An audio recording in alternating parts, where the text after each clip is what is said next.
We are conducting this additive manufacturing and CAD design workshop today. Also, if you have any questions, कुछ भी question है या आप कुछ पूछना चाहते हो, कोई भी क्वेरी है तो चैट बॉक्स में आप अपनी क्वेरीज को राइट डाउन कर सकते हो. Will have a separate Q&A session. Last के 30 मिनट्स में हम separate question and answer session करेंगे जिसमें आपकी सारी क्वेरीज का आंसर किया जाएगा. ये वर्कशॉप बेसिकली 2 hours का है जिसमें कि हम 1.5 hours will talk about things related to 3D printing and its application and हम लोग बात करेंगे real use cases and career insights के बारे में. बहुत सिंपल वर्कशॉप होने वाला है. इसमें कुछ ज़्यादा टेक्निकल चीज़ों के बारे में बात नहीं करेंगे. तो आपका बैकग्राउंड कुछ भी हो, हम लोग इसमें सीख सकते हैं नई चीज़ों को.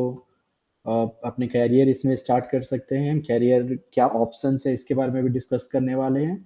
तो इससे पहले कि हम लोग स्टार्ट करें ये workshop, we want to give a short introduction. हम लोग अपने बारे में बताना चाहते हैं. सो बेसिकली हम लोग एक स्टार्टअप कंपनी है recognised by startup Bihar, startup India, MSMEs. So हम लोग एक रजिस्टर्ड कंपनी है Kalpanist engineering private limited. We are registered in Bihar, Patna. And we are into 3D printing domain and engineering design and manufacturing. So ये हमारा domain है and this is about me. I am Prashant Kumar, your trainer today, your mentor today, and I completed my BTech bachelor's degree in mechanical engineering in 2013. So मैं भी पटना बिहार से हूँ. I am having almost 10 years of industrial experience and learning this technology 3D printing additive manufacturing from 6-7 years. So 6-7 सालों से मैं इस industry में काम कर रहा हूँ. And definitely I do have lots of experience. काफ़ी कुछ किया है, काफ़ी कुछ प्रोजेक्ट्स किया है 3D प्रिंटिंग से जुड़ा हुआ. And this is one of my personal interest. I like Marvel movies, so वहीं से मेरा इंस्पिरेशन होता है. कुछ भी रोबोटिक ऑटोमेशन फ्यूचरिस्टिक चीज़ों को देख के सीख के वहाँ से मेरा इंस्पिरेशन आता है. ओके, सो हम लोग जैसे कि वर्कशॉप में आगे बढ़ेंगे, आई रिक्वेस्ट यू कि आप अगर कुछ भी क्वेरी है या क्वेश्चन है तो आप हमें आस्क कर सकते हो, आप पूछ सकते हो. कोई भी क्वेरी या क्वेश्चन हो in the chat box, if it is related to 3D printing or related to CAD design, additive manufacturing, or anything about career, if you want to ask, you can just go ahead and ask in the chat box and we'll answer your query. But still, the last 30 minutes I will be addressing that all your questions in the last 30 minutes. So watch this complete workshop because यहाँ पे बहुत सारा information होने वाला है, useful insights होने वाला है जो कि हम आज शेयर करने वाले हैं. So this workshop is basically for who? एक उस स्टूडेंट के लिए है जो जस्ट अभी अपना कैरियर स्टार्ट करना चाहता है 3D प्रिंटिंग में, या फिर एडिटिव मैन्युफैक्चरिंग सीख के उसमें फ्यूचर अपना अपॉर्चुनिटीज़ को समझना चाहता है. या फिर आप एक ऐसे स्टूडेंट हो जो एक्सप्लोर कर रहे हो, अभी तक आपने डिसाइड नहीं किया वो किस फील्ड में अपना कैरियर बनाना है. तो ये वर्कशॉप आपके लिए बहुत इंपॉर्टेंट होने वाला है. इसमें आपको आपका पूरा विजन क्लियर हो जाएगा कि इस वर्कशॉप में क्या चीज़ें आप सीखने वाले हो, क्या फ्यूचर होता है इस इंडस्ट्री में.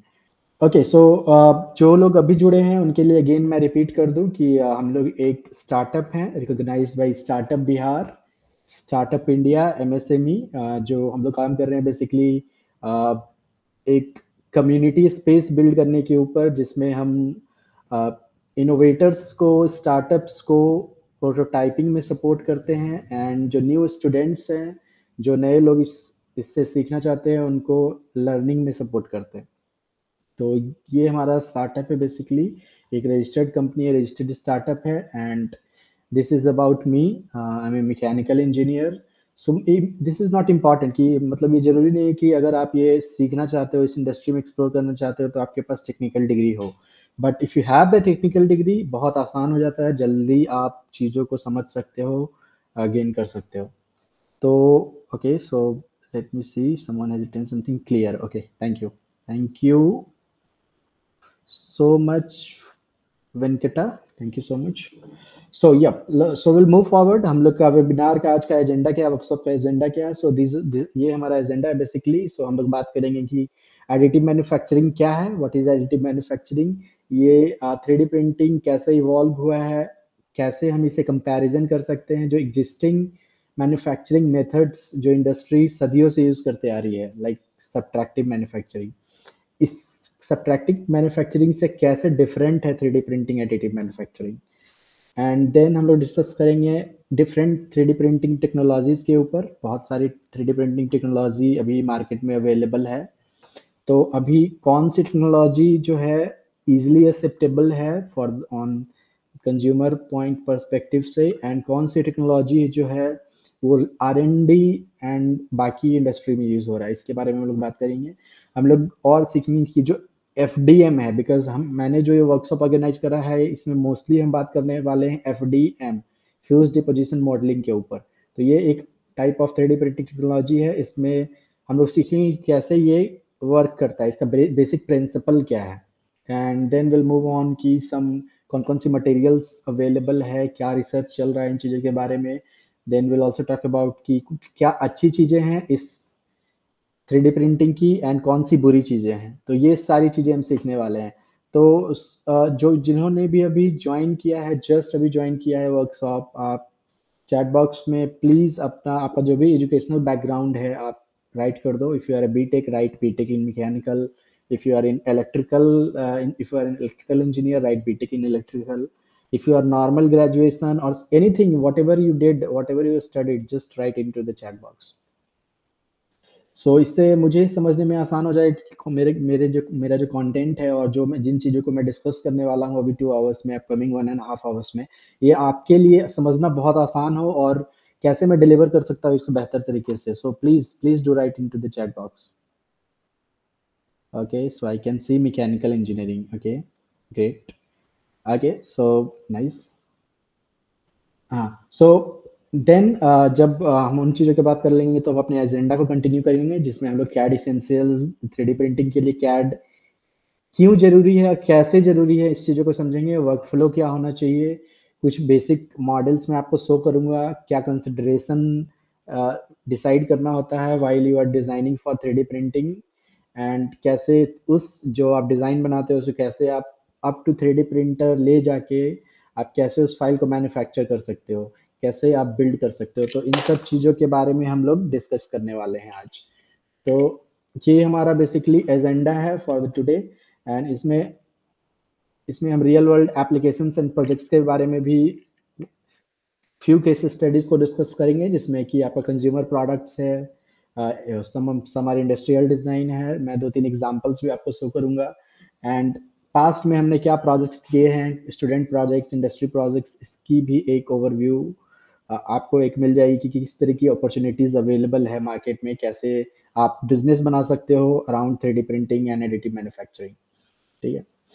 फिर विल ऑल्सो टॉक अबाउट कि कैरियर एंड लर्निंग पाथ क्या है, कैसे आप इसमें कैरियर बना सकते हो, कौन सी टेक्नोलॉजी है जो आपको सीखनी चाहिए, कौन सी ईजिली एसेसिबल है, अफोर्डेबल है, कहाँ पे बिजनेस ज़्यादा है, ये सारी चीज़ों के बारे में डिस्कस करेंगे। इसमें क्या जॉब अपॉर्चुनिटीज़ है, फ्रीलांसिंग अपॉर्चुनिटीज़ है, इन इन चीज़ों के बारे में हम लोग बात करेंगे। Then will also talk about कि कैसे जो स्किल्स है बेसिकली, जो आप स्किल सीखते हो 3D प्रिंटिंग या फिर डिज़ाइन फॉर 3D प्रिंटिंग, इसको कैसे मोनेटाइज कर सकते हो, मोनेटाइज इन द सेंस इससे कैसे पैसा कमा सकते हो, राइट। एंड कैसे एज ए फ्रीलांसर या फिर एज ए इंडिविजुअल कंट्रीब्यूटर आप अपनी जर्नी को स्टार्ट कर सकते हो। ये इन सब चीज़ों के बारे में बेसिकली ये हमारा एजेंडा है आज के वर्कशॉप का। So let's start. एंड इससे पहले स्टार्ट करूँ लिटिल बिट अबाउट हमारा जो मिशन क्या है। Mission is very simple and clear कि हम लोग रीच आउट करना चाहते हैं each and every student who wants to learn this technology, उनको गाइड कर सकें कैसे आप इसको इस स्किल को सीख के अपने लाइफ को बेटर कर सकते हो, अपने आसपास के जो प्रोडक्ट्स हैं या फिर आप कहाँ कैसे सोसाइटी में कंट्रीब्यूट कर सकते हो अपने टेक्निकल नॉलेज से इस स्किल को यूज़ करके। And we are also doing lots of part time and internship job, providing part time and internship job opportunities, जिससे कि हम जितना हो सके जितने लोगों को मैक्सिमम हेल्प आउट कर सकें। इसके अलावा we are already providing hands on technical experience. हम लोग वर्कशॉप्स करते हैं ऑफलाइन ऑनलाइन, लोगों को सिखाते हैं, प्रोफेशनल डेवलपमेंट अपॉर्चुनिटीज़ प्रोवाइड करते हैं। तो ये बेसिकली ये हमारा मिशन है हमारे कंपनी का कि हम ज़्यादा से ज़्यादा लोगों को एम्प्लॉयबल बना सके, ऐसी स्किल सिखाएँ जो जिससे कि आप कुछ पैसा बना सकते हो, कुछ सोसाइटी में कंट्रीब्यूट कर सकते हो, ना कि कुछ ऐसे बुक की स्किल सीखना जो कि मतलब जिसका कुछ भी प्रैक्टिकल यूज़ नहीं है। तो ये पूरा वर्कशॉप इट्स ऑल अबाउट कि प्रैक्टिकली आप क्या सीख सकते हो, कैसे एक बेहतर कंट्रीब्यूशन आप खुद का दे सकते हो। देन ये सम ऑफ द कम्युनिटी प्रोजेक्ट्स है जो हमने पास्ट में एग्जीक्यूट किया हुआ है। सिंपल प्रोजेक्ट्स है, कुछ भी ज़्यादा कॉम्प्लेक्स नहीं है, वेरी सिंपल। लेकिन हर प्रोजेक्ट के पीछे एक स्टोरी है, एक प्रोसेस है जो हमने फॉलो किया है, एक वर्क फ्लो है जो हम रेगुलरली मेंटेन करते हैं, एक क्वालिटी अचीव करने का हमारा एक प्रोसेस है, एसओपी है जो हम हमेशा फॉलो करते हैं, स्टैंडर्ड ऑपरेटिंग प्रोसीड्यूर आप कह सकते हो। तो अभी आप स्क्रीन पे देख पा रहे हो, इसमें हमने स्टूडेंट प्रोजेक्ट्स में भी हेल्प किया हुआ है, आईओटी इंडस्ट्रियल प्रोजेक्ट्स में भी हेल्प किया हुआ है, फ्यू मोर स्टूडेंट प्रोजेक्ट्स में हेल्प किया हुआ है, एंड सम कम्युनिटी प्रोजेक्ट्स जैसे एग्रीकल्चर, ये जो लास्ट वाला एग्रीकल्चर ड्रोन प्रोजेक्ट है, इट्स कम्युनिटी प्रोजेक्ट, तो इसमें भी हमने हेल्प किया हुआ है। तो बहुत सारी अपॉर्चुनिटीज़ हैं। मैंने जैसे बोला कि एडिटिव मैन्युफैक्चरिंग टेक्नोलॉजी जो है, इसका जो एप्लीकेशन है वो डिफरेंट इंडस्ट्री में है और हर एरियाज में है। सिर्फ ज़रूरत है आपको टारगेट करके एक्सप्लोर करने की, ठीक है? आप एक्सप्लोर कर सकते हो, कैसे यूटिलाइज़ कर सकते हो। बिट्स एंड बाइट्स क्या है, प्रोज़ एंड कॉन्स क्या है उस इंडस्ट्री की, इस चीज़ों को सीख के उसको इम्प्लीमेंट करने का। तो ये हमारा सम ऑफ द कम्युनिटी प्रोजेक्ट्स है। And during this complete workshop अगर आपके पास कुछ भी क्वेश्चन है, कुछ भी आप पूछना चाह रहे हो, कुछ भी प्रोसेस समझना चाह रहे हो, कोई भी आपकी क्वेरीज है, तो चैट बॉक्स में ज़रूर राइट कर देना। और अभी राइट कर देना, जब आपके माइंड में क्वेश्चन आ रहा है तभी राइट कर देना। एंड विल हम लोग एड्रेस करेंगे उन सारे क्वेश्चंस को in the last 30 minutes, because in the middle it's not possible to address. So last 30 minutes में हम आपके सारे क्वेश्चंस को एड्रेस करेंगे, बट राइट जरूर कर देना इन द चैट बॉक्स। अगर अभी आपके मन में क्वेश्चन आ रहा है तो अभी राइट कर देना, then but will address it in the last 30 minutes.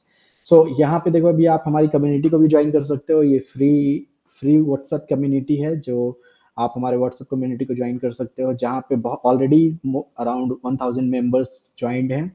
And सब मिलके सिर्फ एक ही चीज़ के बारे में बात करते हैं, डिज़ाइन। कैसे डिज़ाइन को आसान बनाना है, सबके लिए सीखने के लिए आसान बनाना है, कैसे एक ऐसा डिज़ाइन बनाना है जो ईज़ी मैन्युफैक्चर हो सके, मिनिमम वेस्टेज प्रोड्यूस करे। सो इन इन चीज़ों के बारे में भी हम लोग डिस्कस करते हैं। तो इस कम्युनिटी को आप इस क्यूआर स्कैनर को स्क्रीनशॉट ले लो अभी, और इस क्यूआर स्कैनर का यूज़ करके आप ज्वाइन कर सकते हो हमारे व्हाट्सएप कम्युनिटी को। एंड अगर इसके अलावा अगर कुछ भी प्रॉब्लम है, आप ज्वाइन नहीं कर पा रहे हो, तो आप जहाँ से आपने कोर्स ज्वाइन किया हुआ है वर्कशॉप के लिंक पे जाके आप कमेंट कर सकते हो, या फिर हमारा जो कम्युनिटी प्लेटफॉर्म है 3dacademy.com, वहाँ पे कम्युनिटी प्लेटफॉर्म्स में डिफरेंट फोरम्स में आप कमेंट कर सकते हो। Will add you will you can post your number, will add you in the community. So if you are interested to join our community, okay. So अभी हम लोग start करते हैं कि सबसे पहले हमारा जो एजेंडा है वो what is additive manufacturing. Additive manufacturing है क्या? बट इससे पहले कि हम लोग एडिटिव मैन्युफैक्चरिंग को समझे, सबसे पहले इंपॉर्टेंट है कि हम लोग सब्ट्रैक्टिव मैन्युफैक्चरिंग को समझे। कन्वेंशनल मेथड है जो सदियों से यूज होती आ रही एक मैन्युफैक्चरिंग मेथड है, इसको समझने की जरूरत है।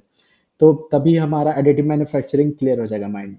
तो जो सदियों से यूज होती हुई मैन्युफैक्चरिंग जो आ रही है वो है सब्ट्रैक्टिव मैन्युफैक्चरिंग, जैसे कि आप स्क्रीन पे देख रहे हो। सब्ट्रैक्टिव मैन्युफैक्चरिंग का मतलब क्या होता है? जैसे सपोज कि हमें लेट्स से कि मुझे कुछ बिल्ड करना है, लेट्स से कि मुझे एक कंटेनर बिल्ड करना है एल्युमिनियम का। तो प्रोसेस क्या होता है? मैं एल्युमिनियम की शीट लेता हूँ, उसे कट करता हूँ, उसे फोल्ड करता हूँ, उसे वेल्ड करता हूँ। तो बेसिकली उसमें कुछ हमारा वेस्टेज निकलता है मटेरियल का, राइट? सो इसे ही हम सब्ट्रैक्टिव मैन्युफैक्चरिंग बोलते हैं। जो भी आपने आसपास आपने मशीन देखी होगी, आपने देखा होगा लेथ मशीन देखा होगा, सेपर मशीन देखा होगा, सीएनसी मशीन देखा होगा, जहाँ पे एक हम पहले तो एक मेटल ब्लॉक लेते हैं, देन उस ब्लॉक को कट करके बाई द डिजाइन प्रोसेस या जैसे भी कोडिंग से कट करके उससे कुछ भी ऑब्जेक्ट्स बनाते हैं। तो उस ये जो अभी मेथड है ये है सब्ट्रैक्टिव मैन्युफैक्चरिंग। और अभी अप टू 2025 मोस्टली अभी भी इंडस्ट्री में सब्ट्रैक्टिव मैन्युफैक्चरिंग यूज होता है। एंड इसका इसका बेनिफिट, कुछ बेनिफिट्स भी है, कुछ प्रॉब्लम्स भी है। प्रॉब्लम, सबसे बड़ी प्रॉब्लम है कि इसमें क्योंकि ये सब्ट्रैक्टिव मैन्युफैक्चरिंग है, आप एक 10 किलो का मेटल ब्लॉक लेते हो 10 किलोस का, एंड देन उसको सब्ट्रैक्ट करके उसको काट काट के आप कुछ ऑब्जेक्ट्स बनाते हो, जो मे बी फाइनल ऑब्जेक्ट आपका 3 kg का रहता है, 3 किलो का रहता है, तो 7 kg आपका मटेरियल वेस्ट हो जाता है। देन आपको फिर से उस मटेरियल, वेस्ट मटेरियल को प्रोसेस करना पड़ता है, देन फिर you can use that again for the process. But लेकिन इसमें वेस्टेज होता है। सेकेंड थिंग, अगर वेस्टेज होता है तो उस वेस्टेज को प्रोसेस करने के लिए हम कुछ कार्बन फुटप्रिंट जनरेट करते हैं जो कि इन्वायरमेंट के लिए अच्छा नहीं होता है। थर्ड थिंग इज कि सिंस टू गेट 3 किलो का सामान बनाने के लिए हम 10 किलो का एक ब्लॉक यूज कर रहे हैं, तो जो हम रिसोर्स है वो भी वेस्ट कर रहे हैं। तो ये सब प्रॉब्लम्स है, ये सब एक चैलेंज है सब्ट्रैक्टिव मैन्युफैक्चरिंग में। इसके अलावा जब आप बड़े से कोई भी चीज छोटा करते हो तो आपको ज्यादा वर्कफोर्स, ज्यादा टाइम देना पड़ता है, राइट? ज्यादा टाइम देते हो तब आप फाइनली टाइम देने के बाद चीज करके आपका छोटा डिजाइन निकल के आता है। तो यही प्रॉब्लम है मैन्युफैक्चरिंग में, सब्ट्रैक्टिव मैन्युफैक्चरिंग के। सब्ट्रैक्टिव मैन्युफैक्चरिंग अभी जितने भी आप आसपास अपने मशीन्स देखते हो, कुछ भी चीज मैन्युफैक्चर हो रही है वो सारी सब्ट्रैक्टिव मैन्युफैक्चरिंग से मैन्युफैक्चर होती है। जो भी मेटल आइटम्स है मोस्टली सारी की सारी सब्ट्रैक्टिव मैन्युफैक्चरिंग, जितनी भी आप अपने अराउंड रोड्स पे कार देखते हो, बाइक्स देखते हो, जो भी मेटल के ऑब्जेक्ट्स बने हुए हैं, वो सारी की सारी सब्ट्रैक्टिव मैन्युफैक्चरिंग है। इसमें कुछ मटेरियल लेके हम उसे कट करते हैं एंड देन उससे कुछ यूजफुल ऑब्जेक्ट्स बनाते हैं। तो ये सब मैन्युफैक्चरिंग सब्ट्रैक्टिव मैन्युफैक्चरिंग है।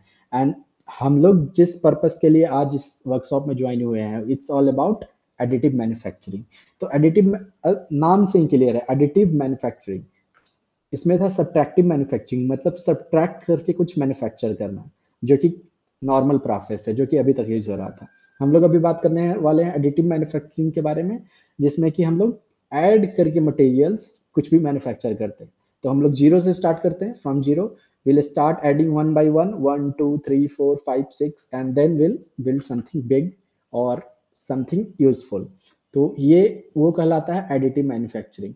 तो इसके बारे में ये पूरा वर्कशॉप है ना। देखो, सब्ट्रैक्टिव मैन्युफैक्चरिंग जो था, जो पुराना प्रोसेस था, उसमें बहुत सारी प्रोसेस थी। लाइक उसमें हम लोग ड्रिल करते थे। जब ड्रिल भी करते हो आप एक होल एक मेटल में, तो कुछ मटेरियल वेस्ट होता है, राइट? उसका होल का जो मटेरियल होता है वो वेस्ट हो जाता है, वो ड्रिल में एज अ वेस्ट आप उसे डिस्पोज कर देते हो या फिर रिसाइकलिंग के लिए भेज देते हो। देन देन इसमें प्रोसेस था मिलिंग प्रोसेस, जहाँ मिलिंग में भी आप मटेरियल को कट करते हो, लेयर जो सरफेस होती है उसको आप कट करते हो कटर के थ्रू। देन टर्निंग प्रोसेस है, जैसा आप लेथ मशीन्स में देखते हो, कुछ भी चीज को रोटेट करके उसमें आप कटिंग लगाते हो, जैसे कि ब्रेक डिस्क वगैरह बनती है, या फिर कुछ भी सर्कुलर ऑब्जेक्ट्स बनता है लाइक ए बॉल और डिस्क और समथिंग। सो टर्निंग में बनता है। देन राउटिंग है आपका। राउटिंग में बेसिकली कुछ भी कस्टमाइज शेप आपको बनाना है तो आप राउटिंग कर सकते हो अपने कटर को उस पर्टिकुलर शेप के अराउंड एंड कट करके उस ऑब्जेक्ट को मैन्युफैक्चर कर सकते हो। तो ये सारी जो प्रोसेस अभी आप स्क्रीन पे देख रहे हो, ये जो 5 प्रोसेसेस है, ये सारी सब्ट्रैक्टिव मैन्युफैक्चरिंग प्रोसेसेस है। ग्राइंडिंग भी उसमें एक आता है। ग्राइंडिंग जो सबसे कॉमनली हम सभी लोगों ने अपने आसपास देखा होगा, कुछ भी चीज आप ग्राइंड करते हो। लेट्स से आप एक नाइफ को, जब आप नाइफ को शार्प करते हो तो उसमें कुछ मटेरियल हटता है तभी तो शार्प होता है, तो that's called grinding. And grinding भी एक सब्ट्रैक्टिव मैन्युफैक्चरिंग प्रोसेस है। तो ये भी है एक मैन्युफैक्चरिंग प्रोसेस एंड ये सारे टाइप्स हैं उसके। Now let's move on to the additive manufacturing, जिसके बारे में ये पूरा वर्कशॉप होने वाला है। तो हम ज़्यादा टाइम उस पर वेस्ट नहीं करके हम एडिटिव मैन्युफैक्चरिंग के ऊपर आ जाएंगे। तो एडिटिव मैन्युफैक्चरिंग में क्या होता है? सिंपल एज एक इमेज से ही क्लियर हो रहा है सारी चीज़, कि इसमें एक कुछ नोजल होता है जो मटेरियल को मेल्ट करता है and layer by layer stack करता जाता है, एंड धीरे धीरे करके हर लेयर का डिफरेंट शेप्स होता है, in certain situation same shapes होता है, एंड उससे जो फाइनल प्रोडक्ट हमारा निकल के आता है वो कुछ ऐसा निकल के आता है। तो इसमें हम क्या कर रहे हैं? ऐड कर रहे हैं materials layer by layer. Simple है, ऐड कर रहे हैं materials layer by layer. Let's say कि केक केक कैसे बनता है? आप जब नॉर्मल नॉर्मल किसी अपने नियर अराउंड बेकरी शॉप में जाओगे तो आप देखोगे केक, पूरा केक एक बार में नहीं बनता। उसमें लेयर बाय लेयर ब्रेड के पीसेस को हम स्टैक करते हैं, देन उसके ऊपर क्रीम लगा के केक बना लेते हैं। तो that is also additive manufacturing process, but उसे मैनुअली किया जाता है, राइट? उसमें कुछ कंप्यूटर का यूज नहीं होता है, उसमें कुछ भी माइक्रो कंट्रोलर का यूज नहीं होता है, कुछ कोडिंग प्रोग्रामिंग सॉफ्टवेयर का यूज नहीं होता है। सिंपली आप मैनुअली ब्रेड के पीसेस को एक दूसरे के ऊपर स्टैक करते हो, एंड देन किसी तरीके से ग्लू का यूज करके या क्रीम का यूज करके उसे एक पर्टिकुलर शेप दे देते हो एंड फाइनल आपका जो डिजाइन है वो रेडी हो जाता है। तो दैट इज एडिटिव मैन्युफैक्चरिंग। लेकिन बट यही चीज आप in manufacturing industry with the use of plastic और with the use of metal करते हो, जिसमें आप एक एक पर्टिकुलर सिस्टम का यूज़ करते हो, एक डिफाइंड सिस्टम का यूज़ करते हो, एक मशीन का यूज़ करते हो जो उस काम को करने के लिए बनी है। जैसे कि आप उसमें कंप्यूटर्स का यूज़ करते हो, आप उसमें सॉफ्टवेयर्स का यूज़ करते हो, उसमें हार्डवेयर्स यूज़ होती है, मोटर्स यूज़ होती है। तो ऐसा कुछ मशीन का यूज़ करके जब आप कुछ भी ऑब्जेक्ट्स बिल्ड करते हो तो that is known as additive manufacturing. Same process similar to जैसे बेकरी में है, बिल्कुल आप वैसा ही विजुअलाइज़ करो, बिल्कुल कुछ वैसा ही बनता है। Very simple. Additive manufacturing, adding materials layer by layer in a certain manner. ये है additive manufacturing. So अगर आपने पहले से एडिटिव मैन्युफैक्चरिंग के बारे में सुन रखा है या आपको थोड़ा भी नॉलेज है तो चैट बॉक्स में अभी राइट कर दो के। अगर नॉलेज नहीं है, आप बिल्कुल भी बिगिनर हो तो यू कैन राइट एन। सो मैं जानना चाहता हूँ किससे कितने लोगों को नॉलेज है, कितने लोगों को नहीं है। राइट के in the chat box if you have the knowledge. If you don't have the knowledge write N in the chat box. अभी जस्ट राइट करना, तभी मैं कंटिन्यू करूंगा आगे। I am waiting for your answer. देखो कितने लोगों को पता है मैन्युफैक्चरिंग के बारे में। Okay, so now let's move on to the next slide. Next slide में है आपका, नेक्स्ट स्लाइड है हमारा additive manufacturing. Yes, so additive manufacturing में हमने बात करी लेयर बाय लेयर स्टैक करके ऑब्जेक्ट्स को बिल्ड करना, राइट। एक और तरीका है एडिटिव मैन्युफैक्चरिंग में and that is injection moulding. So injection moulding क्या है? एंड आई डोंट नो अगर आप इंजेक्शन मोल्डिंग वर्ड आपने सुना है या नहीं, लेकिन if you are from engineering background definitely आपने सुना होगा इंजेक्शन मोल्डिंग। लेकिन हर person, most of the person जो इंडिया में है या कहीं भी है धरती में, इस कहीं भी इस पृथ्वी पे किसी भी कोने में, उन्होंने कुछ न कुछ इंजेक्शन मोल्डेड प्रोडक्ट्स अपनी लाइफ में यूज किया होगा। इनफैक्ट राइट नाउ आप मेरे कान में देखो, जो ये हेडफोन आप देख रहे हो मेरे कान में, ये इंजेक्शन मोल्डिंग प्रोसेस से बनी है। इसका जो इलेक्ट्रॉनिक्स है मैं इसकी बात नहीं कर रहा हूँ, इसकी बैटरी की बात नहीं कर रहा हूँ, मैं इसके पूरे डिजाइन और केसिंग की बात कर रहा हूँ। ये बनी है एडिटिव मैन्युफैक्चरिंग प्रोसेस से। तो ये इंजेक्शन मोल्डिंग से बनी है and injection moulding is also additive manufacturing process. तो पूरा जो एडिटिव प्रोसेस है, जो एडिटिव मैन्युफैक्चरिंग है, ये दो पार्ट्स में डिवाइड किया गया है। One is 3D printing and other is injection moulding. So injection moulding like आप कुछ भी उठा लो, आपके पास आपका कुछ फोन होगा या लैपटॉप होगा, उसकी जो प्लास्टिक बॉडी है वो सारी इंजेक्शन मोल्डिंग से बनी है, राइट।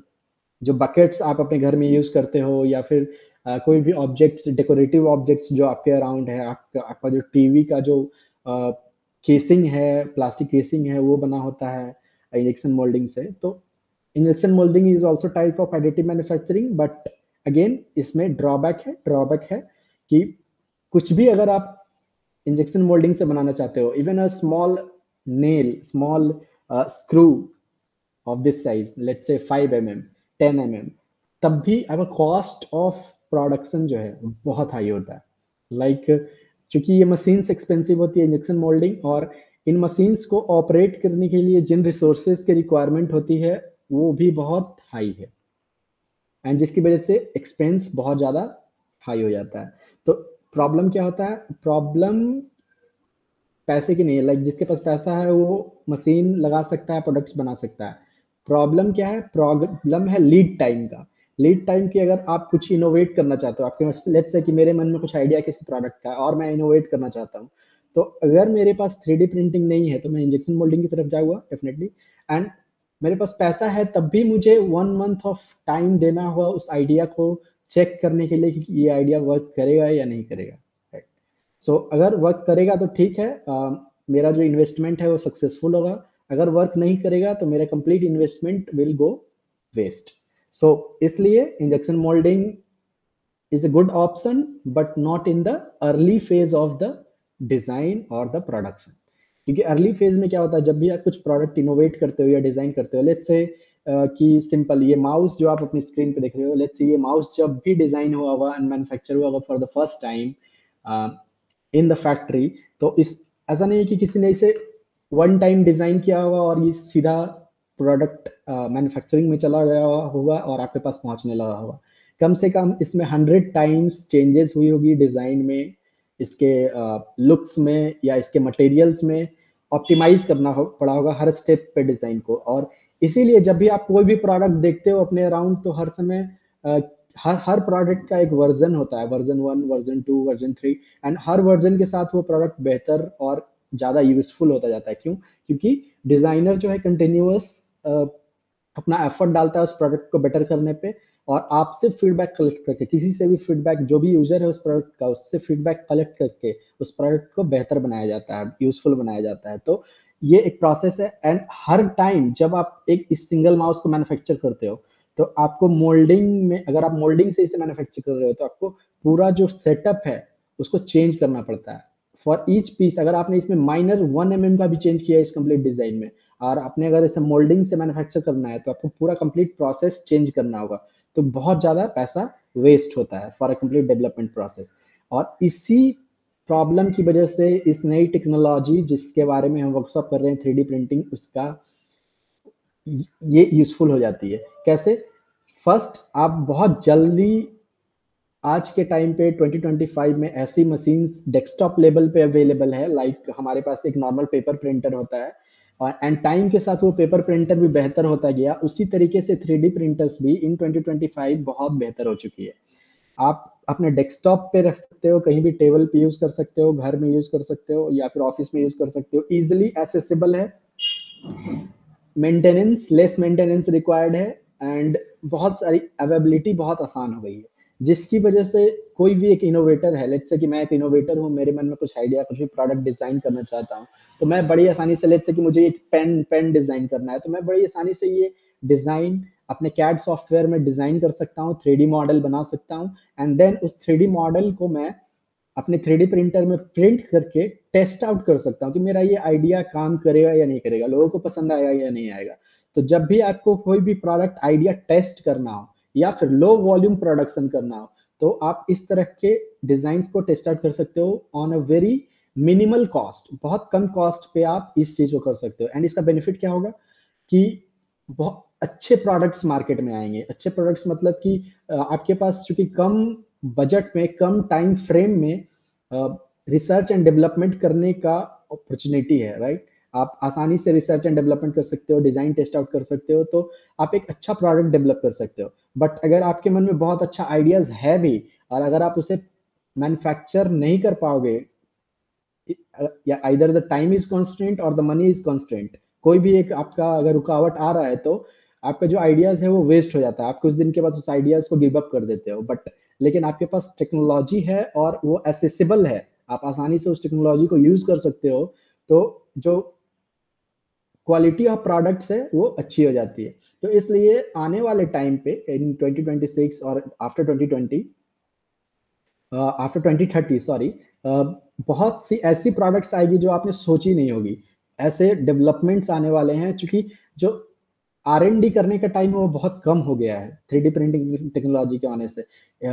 आप किसी भी सेक्टर की बात कर लो, इधर रोबोटिक्स की बात कर लो, ऑटोमोबाइल की बात कर लो, एरोस्पेस की बात कर लो, हर स्पेस में इस टेक्नोलॉजी की वजह से जो रिसर्च टाइम है, लीड टाइम है, वो बहुत कम हो गया है, जिसकी वजह से एक बहुत अच्छा प्रोडक्ट निकल के आ रहा है। फॉर एग्जाम्पल, एक हम लोग एग्जाम्पल लेते हैं, आपने सुना होगा कि हर कंट्री के पास एक फाइटर जेट्स होता है, राइट? एंड उसका एक वर्जन होता है, like generation 1 fighter jets, generation 2 fighter jets. तो आप चेकआउट करना, इंडिया ने जो अपना पहला जनरेशन फाइटर जेट का जो जनरेशन है, वो कब बिल्ड किया था, एंड जो जनरेशन 2 और जनरेशन 1 के बीच में इंडिया को कितना टाइम लगा जनरेशन 2 डेवलप करने में, एंड देन जनरेशन 3 कितनी जल्दी इंडिया ने डेवलप कर लिया है। क्यों? क्योंकि जो मैन्युफैक्चरिंग टाइम है और जो R&D टाइम है वो बहुत कम हो गया है, अच्छी टेक्नोलॉजी के आने की वजह से, बेहतर टेक्नोलॉजी के आने की वजह से, एंड उसमें एक 3D प्रिंटिंग का बहुत ज़्यादा रोल है। स्पेशली मैं बात कर रहा हूँ मेटल 3D प्रिंटिंग की। अगर हम एरोस्पेस की बात करते हैं तो वहाँ प्लास्टिक की चीज़ें बहुत कम होती है। तो but this workshop is all about plastic 3D printing, because हम लोग कंज्यूमर प्रोडक्ट्स पे फोकस कर रहे हैं, हम लोग एक डेस्कटॉप मशीन को यूज कर रहे हैं, ना कि big industrial machine, big investment. ठीक है, ठीक है। अब एप्लीकेशन क्या है, कौन कौन सी एरिया में 3D प्रिंटिंग का हो रहा है? सबसे पहले हम बात करते हैं एप्लीकेशन आपका रैपिड प्रोटोटाइपिंग। जैसे कि मैंने बोला, आप तेजी से प्रोटोटाइपिंग कर सकते हो, चीज़ों को बना सकते हो, टेस्ट आउट कर सकते हो, फिर चेंज कर सकते हो, डिज़ाइन को फिर से बना सकते हो, टेस्ट आउट कर सकते हो। तो जो प्रोटोटाइपिंग का टाइम है वो बहुत फास्ट हो गया है, rapid prototyping, specially industrial field में, कुछ भी प्रोडक्ट्स जो आप डेवलप या डिज़ाइन कर रहे हो। दूसरा जो सेक्टर है वो है ऑटोमोटिव। ऑटोमोटिव में पहले जो कार्स हुआ करती थी वो ज़्यादा हेवी वेट हुआ करती थी, जिसकी वजह से उनका माइलेज कम होता था, उनकी इफिशियंसी कम होती थी, उनका रिसाइकलेबल टाइम जो है, रिसाइकलेबल रिसोर्स जो है वो कम होता था। बट इन 2025 बहुत ज़्यादा ऑटोमोटिव इंडस्ट्री ने अपने आप को फास्ट कर लिया है, एंड जिसकी वजह से जो कॉस्ट है वो ऑप्टिमाइज हो गया है, और उस कॉस्ट में जो आपको वैल्यू मिल रहा है वो बहुत ज़्यादा मिल रहा है। ठीक है, तो ये क्यों पॉसिबल हो पाया है? It's all because of 3D printing. 3D printing से जो टूलिंग कॉस्ट है कंपनीज का वो बहुत कम हो चुका है। जिस कंपनी को एक छोटा प्रोडक्ट बनाने के लिए भी 3 से 4 महीने का टाइम लगता था, वो सेम कंपनी 15 डेज में सेम प्रोडक्ट को फाइनलाइज कर लेता है। क्यों? It's because of 3D printing. Tooling आसान हो गई है, बहुत जल्दी हम जिग्स एंड फिक्चर्स डिजाइन कर सकते हैं, उसे रेडी टू यूज कर सकते हैं मटेरियल इवॉल्वमेंट इन 3D प्रिंटिंग की वजह से। तो बहुत ज़्यादा ऑप्शंस हमारे लिए खुल जाता है, एंड ये एक इंडस्ट्री भी है जहाँ पे हम एक्सप्लोर कर सकते हैं। तो जो भी मैं अभी application of 3D printing industries की बात कर रहा हूँ, ये सारा हमारा जॉब प्रेफरेंस भी हो सकता है। लाइक अगर हम 3D प्रिंटिंग सीखते हैं तो इस इंडस्ट्रीज में हमारी जॉब अपॉर्चुनिटीज डेफिनेटली बढ़ जाएगी, जैसे कि रैपिड प्रोटोटाइपिंग है, या फिर ऑटोमोटिव इंडस्ट्री है, एरोस्पेस है, बायो प्रिंटिंग है, हाउसिंग है। राइट। नेक्स्ट हमारा आता है एरोस्पेस। नाउ एरोस्पेस में कैसे फायदा हुआ है? फॉर एग्जांपल लेट्स से ये एक जेट इंजन है, राइट, एरोस्पेस का कोई इंजन है। तो अभी एडिटिव मैन्युफैक्चरिंग से फायदा ये हुआ है कि फ्लाइट्स लाइट वेट हो गई है। जितना ज्यादा हम फ्लाइट्स का प्रॉब्लम क्या है, फ्लाइट्स जब एयर में होती है तो अगर फ्लाइट्स जितना लाइट वेट रहेगा वो उतना कम फ्यूल कंज्यूम करेगा, right, and less fuel consume करेगा, तो लाइट वेट होगा, तो उसके प्लेस पे वो ज्यादा पैसेंजर्स को कैरी कर पाएगा या ज्यादा मटेरियल्स को कैरी कर पाएगा। इससे जो इफिशियंसी है वो इम्प्रूव हो गया, राइट। जो सेम काम हम जितने खर्च में कर सकते थे या जितना नेचुरल रिसोर्सेज का यूज करके कर सकते थे, उससे बहुत कम कॉस्ट पे आज हम वो सेम काम कर सकते हैं। क्यों? बिकॉज जो इंजन है वो लाइट वेट हो गया एरोस्पेस का, एरोस्पेस में जो कंपोनेंट्स है वो लाइट वेट हो गई। एंड जब भी हम लाइट वेट कर रहे हैं, वेट कम कर रहे हैं, इसका मतलब ये नहीं कि उसके स्ट्रेंथ के साथ हम समझौता कर रहे हैं। No, we are not compromising on strength. हम लोग क्या कर रहे हैं, एक अच्छा इंजीनियरिंग मेथड का यूज करके, जिसमें एक 3D प्रिंटिंग बहुत इंपॉर्टेंट है, हम लोग एक ऐसा स्ट्रक्चर, एक ऐसा डिजाइन, एक ऐसा लाइट वेट मटेरियल डेवलप कर पा रहे हैं, एक ऐसा मैन्युफैक्चरिंग मेथड सेटअप कर पा रहे हैं, जिससे ये सारा R&D पॉसिबल हो पा रहा है। तो एरोस्पेस इसमें बहुत इंपॉर्टेंट है। एरोस्पेस इंडस्ट्री में 3D प्रिंटिंग की एप्लीकेशन बहुत ह्यूज है, और अगर आप इस 3D प्रिंटिंग टेक्नोलॉजी को सीखते हो, मास्टर करते हो, अच्छे से हर बिट्स एंड बाइट्स को आप टेक आउट कर सकते हो, देन आप बहुत अच्छे करियर एरोस्पेस इंडस्ट्री में in the 3D printing create कर सकते हो, बना सकते हो। बहुत सी कंपनीज है लाइक विप्रो 3D, आप इंटरनेट पे जाके चेकआउट करो। विप्रो मेनली सॉफ्टवेयर इंडस्ट्री के लिए जाना जाता है, लेकिन एक विप्रो का अलग सेक्टर है विप्रो 3D, जो मोस्टली 3D प्रिंटिंग इंडस्ट्री में ही वर्क करता है, and they are not working on only plastic parts, they are working on metal 3D printing also. So उनके पास पूरा एडवांस्ड मैन्युफैक्चरिंग सेटअप है, एडवांस्ड मैन्युफैक्चरिंग टीम है, वो कंटिन्यूअस न्यू इंजीनियर्स को हायर करते हैं जिनके पास से रिलेटेड स्किल्स होता है, एंड वो लोग सर्विस प्रोवाइड करते हैं बड़ी कंपनीज को, गवर्नमेंट्स को, जो R&D करती है नए प्रोडक्ट्स पे एरोस्पेस से related, and from different industries definitely. Next जो हमारा सेक्टर है जिसमें एप्लीकेशन हो रहा है 3D प्रिंटिंग का, it's bio printing, and bio printing is future. हमने शायद आप आई डोंट नो आपने मूवीज देखी कि नहीं, टॉम क्रूज की मिशन इम्पॉसिबल। एक मूवी में उन्होंने दिखाया है एक 3D प्रिंटर से वो एक मास्क प्रिंट करता है, और तुरंत मास्क को पहन के वो चेहरे को बदल लेता है, right. So that was Ultimaker machine, but that is not possible practically up to this point of time, लेकिन रिसर्च चल रहा है, बिल्कुल इसमें बहुत ज़्यादा डेवलपमेंट है। रिसेंटली एक कंपनी ने ईयर प्रिंट किया हुआ था, किसी बंदे का जो कान नहीं था उसे ईयर प्रिंट किया उन्होंने 3D प्रिंटिंग में, ओरिजिनल टिश्यूज को लेके, पर्सन के ओरिजिनल टिश्यूज को लैब में डेवलप करके उससे 3D प्रिंट किया, और उस ईयर को ट्रांसप्लांट किया उस ओरिजिनल ह्यूमन के ऊपर। तो ये पॉसिबल है, इस तरह की चीजें बायो प्रिंटिंग में हो रही है। एंड बायो प्रिंटिंग एक और फायदा क्या हो रहा है कि जो जो इस बायो प्रिंटिंग की वजह से जो मेडिकल स्टूडेंट्स हैं वो टेक्नोलॉजी को, या फिर जो ह्यूमन का जो इंटरनल स्ट्रक्चर होता है उसको अच्छे तरीके से रीड कर पा रहे हैं। वो डमी मॉडल्स बना के उसको रीड आउट करना, एग्जैक्टली चीज़ों को समझना कि कहाँ पे क्या है। तो bio printing basically education field में, इन द मेडिकल इंडस्ट्री बहुत ही ज़्यादा रिवोल्यूशनरी तरीके से यूज़ हो रहा है। तो ये भी एक एप्लीकेशन है, बट अगेन पीछे की जो टेक्नोलॉजी है सारी सेम है 3D प्रिंटिंग, जो एप्लीकेशन है वो चेंज हो जाता है। तो अगर आप ये टेक्नोलॉजी सीखते हो तो अकॉर्डिंग टू एप्लीकेशन आप चेंज कर सकते हो अपने स्किल्स को, बट जो मेन टेक्नोलॉजी है वो सेम है, जो मेन मेथड है, जो मेन वर्किंग प्रिंसिपल है is again 3D printing. Now next is housing. Housing is one of the means revolutionary एक 3D प्रिंटिंग का एप्लीकेशन है। कैसे? फॉर एग्जाम्पल ये देखो, अभी स्क्रीन पे दिख रही है आपको एक छोटी सी हाउस जो कि 3D प्रिंट करके बनी हुई है। क्या बेनिफिट्स है इसका? प्रॉब्लम। सो हम लोग एक वन बाय वन बात करेंगे। सबसे पहला जो बेनिफिट है, जब आप कोई हाउस 3D प्रिंट करते हो तो इसमें आप कुछ भी पोल्यूशन नहीं होता है, राइट? बस आपको 3D प्रिंटर जो कि इलेक्ट्रिकली ऑपरेटेड होता है वो आपके हाउस को प्रिंट करता है। वेर जब नॉर्मल हाउस आप क्रिएट करते हो तो उसमें आप क्या करते हो? पोल्यूशन प्रोड्यूस करते हो। सबसे पहले अगर कंक्रीट हाउस है तो पोल्यूशन तो होना ही होना है, बिल्ड होगा तो डस्ट उड़ेगा and all those thing. Second, आप बहुत सारा नेचुरल रिसोर्सेज यूज करते हो, ब्रिक्स यूज करते हो या फिर मेटल्स यूज करते हो, बार्स यूज करते हो। सो ये सब चार चीजें भी जहाँ बनती है उसमें बिल्कुल डेफिनेटली कुछ पोल्यूशन क्रिएट होता है, कुछ चीजें बनती है। तो सबसे पहला चीज हो गई कि हम इन्वायरमेंट के लिए सही नहीं है जो नॉर्मल मेथड है। दूसरा कि कॉस्ट बहुत हाई है, अगर एक घर आप बनाना चाहते हो आपको तो बहुत ज्यादा कॉस्ट देना पड़ता है। तीसरा, एक ढंग का घर बनने में, जैसा कि आप अभी स्क्रीन पे राइट नाउ अभी आप देख पा रहे हो, कम से कम 2 3 5 महीने का टाइम लगेगा, right? But by this technology आप इस तरीके का घर within a week ready कर सकते हो बाई 3D प्रिंटिंग। एंड बहुत सारी companies, even in India, India में भी एक LNT कंपनी है, लार्सन एंड टुब्रो, जिन्होंने कंक्रीट 3D प्रिंटिंग का यूज करके आई थिंक इन बैंगलोर और in Pune they start builded they build building where Indian post office has started operating their office.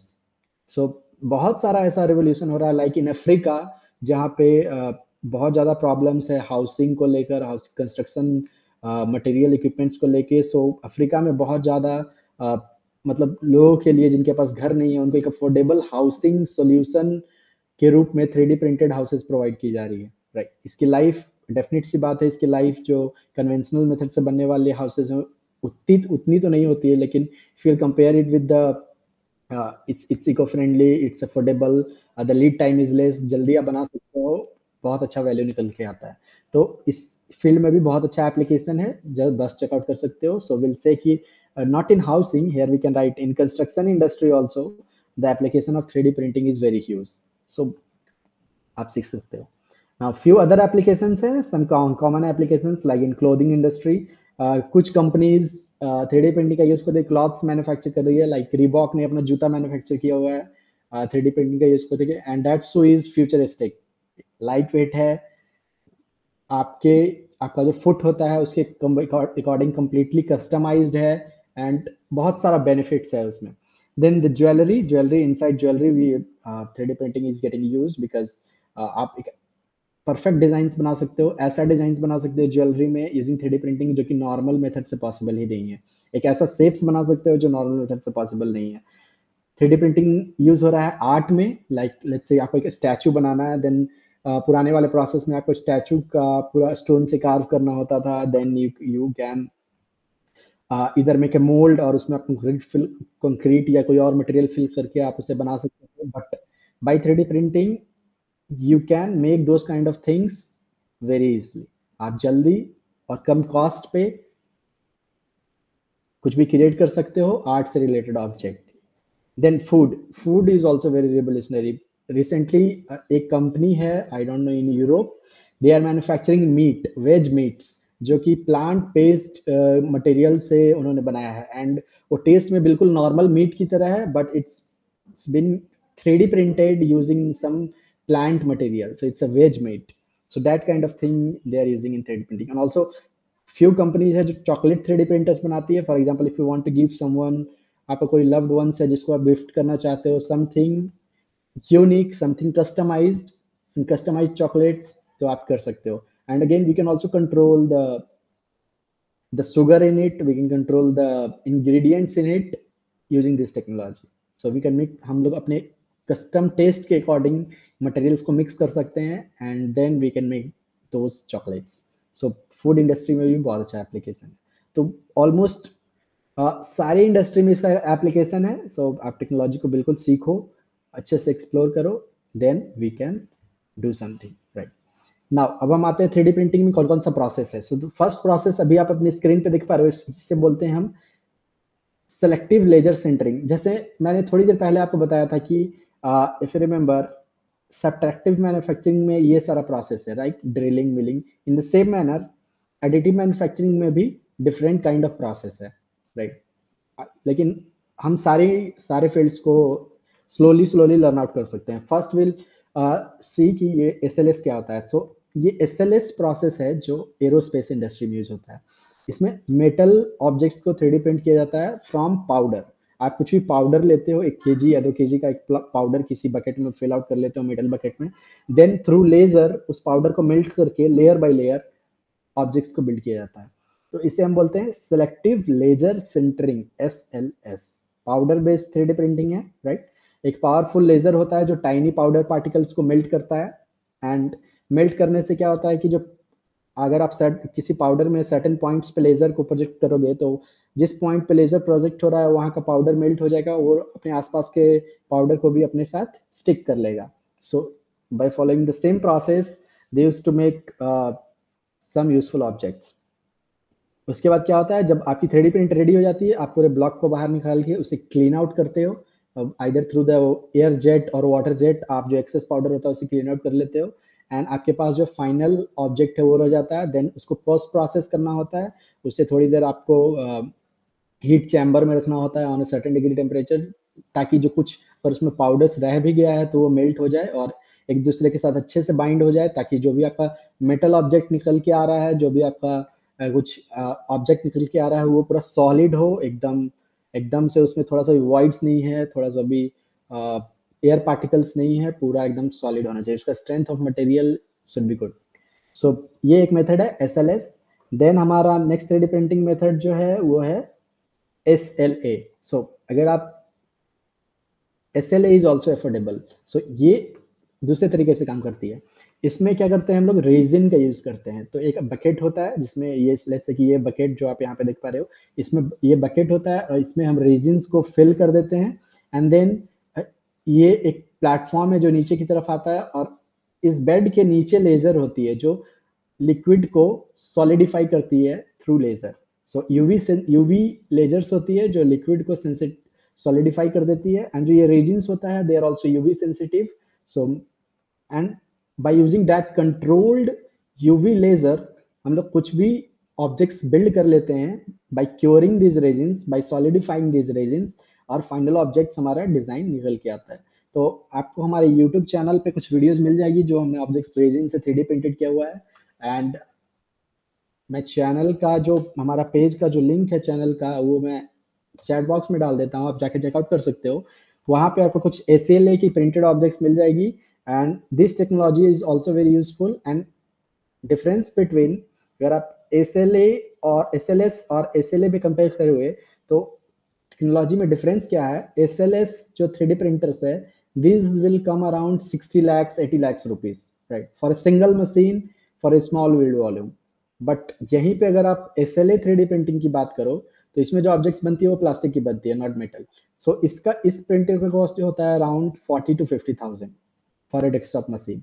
So initial stage में जब आपका मेटल ऑब्जेक्ट्स भी है, लेकिन अगर इनिशियल स्टेज में जब आप प्रोटोटाइपिंग कर रहे हो, आप R&D कर रहे हो, रिसर्च एंड डेवलपमेंट कर रहे हो, तो आप रेजिन 3D प्रिंटिंग प्रोसेस पे जाते हो, राइट। और रेजिन 3D प्रिंटिंग प्रोसेस आपके लिए अफोर्डेबल होता है, इजीली आप चेंज कर सकते हो अपने डिजाइन को, अपने ऑब्जेक्ट्स को बार बार 3D प्रिंट कर सकते हो, प्रोसेस को रिपीट कर सकते हो मल्टीपल टाइम्स। सो ये अफोर्डेबल हो जाता है। तो SLA is also an option, and हम लोग भी SLA 3D प्रिंटिंग यूज करते हैं अपने कंप्लीट प्रोसेस में।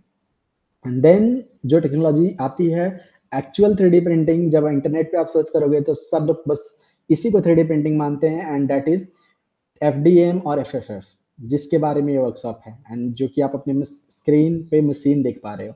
सो एज वी नो, यही है 3D printing, but it's not 3D printing. 3D printing different types की होती है, and this is one of the process of 3D printing, not that this is the 3D printing. Okay, so this is known as FDM और FFF। Why fused word इसमें क्यों आ रहा है बार बार? Because इसमें हम लोग किसी चीज को, प्लास्टिक को मेल्ट करते हैं, फ्यूज करते हैं, राइट, एंड उसका यूज करके डिपॉजिट करके मॉडलिंग करते हैं। डिपॉजिट मतलब लेयर बाय लेयर प्लास्टिक को डिपॉजिट करते जाते हैं एंड देन हमारा ऑब्जेक्ट्स बन के आ जाता है like this. Simple enclosure printed in FDM 3D printing for a PCB। Now इसमें जो बेसिक प्रोसेस है, बेसिक वर्किंग प्रिंसिपल है, इसके बारे में बात करते हैं। सिंपल होता है भी, आप स्क्रीन पे देखो, मैंने one of the simplest image जो कि मुझे मिला मैंने यूज किया यहाँ पे, जो एंड आई होप कि इससे आपका क्लियर हो जाए पूरा कॉन्सेप्ट। इसमें क्या होता है कि एक प्लास्टिक का फिलामेंट का रोल होता है, राइट, एक प्लास्टिक फिलामेंट्स की रोल होती है।